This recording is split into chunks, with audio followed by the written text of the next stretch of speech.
विद्यार्थ्यांसाठी आता कलाकार उतरले रस्त्यावर. सरकारविरोधात उठवला आवाज. नीट पेपर लीक विरोधात कॉक्रोच जनता पार्टीचं आंदोलन जवळपास 1.5 महिन्यांपासून सुरू आहे. शिक्षण मंत्र्यांच्या राजीनाम्याची आणि जबाबदारी निश्चित करण्याची मागणी करण्यासाठी शेकडो विद्यार्थी एकत्र आलेत. 20 जुलै रोजी विद्यार्थ्यांनी संसदेच्या दिशेने मोर्चा काढला. यावर अनेक कलाकारांनी प्रतिक्रिया दिल्यात. काही कलाकार दिल्लीत आंदोलनासाठी सहभागी झाले होते.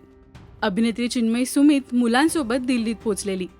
तसंच 24 जुलै रोजी दादर येथील शिवाजी पार्कमध्ये विद्यार्थ्यांनी आंदोलन केलं. या आंदोलनासाठी कलाकारांनीही पाठिंबा दिला.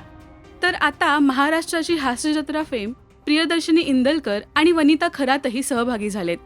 वनिताने या संदर्भात सोशल मीडियावर फोटोज आणि व्हिडिओ शेअर करत लिहिलंय, जय भारत, जय संविधान.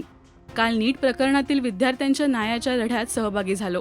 आपण जिथे असू तिथे अन्यायाविरोधात आवाज उठवला पाहिजे. कारण आज प्रश्न फक्त परीक्षेचा नाही, तर लाखो विद्यार्थ्यांच्या विश्वासाचा आहे, मेहनतीचा आणि आपल्या देशाच्या भविष्याचा आहे. लोकशाहीमध्ये प्रश्न विचारणं हा गुन्हा नाहीये, तो प्रत्येक नागरिकाचा घटनात्मक अधिकार आहे. आपल्या संविधानानं आपल्याला तो अधिकार दिलाय. विद्यार्थ्यांचा आवाज दाबून भविष्य घडत नाही, त्यांचा आवाज ऐकून राष्ट्र घडतं. आवाज द्या, प्रश्न विचारा, न्यायाची साथ द्या, असं वनिताने शेवटी म्हटलंय. तर प्रियदर्शनीने सुद्धा पोस्ट करत लिहिलंय, सर्वप्रथम आजच्या कमी लेखल्या जाणाऱ्या तरुणाईची ऊर्जा थक्क करणारी आहे आणि त्यांची क्रिएटिव्हिटी तशीच आहे. शासनाला मतभेद दर्शवण्यासाठी आणि बदलाची तीव्र मागणी करण्यासाठी हे खरे लोकशाहीचे प्रयत्न आहेत. मला खूप अभिमान आहे की मी या पिढीची आहे. प्रियदर्शनी सुद्धा जंतर मंतर इथे आंदोलनात सहभागी झाली होती. इतकंच नाही तर बॉलिवूड अभिनेता इम्रान खान सुद्धा या आंदोलनामध्ये सहभागी झालाय.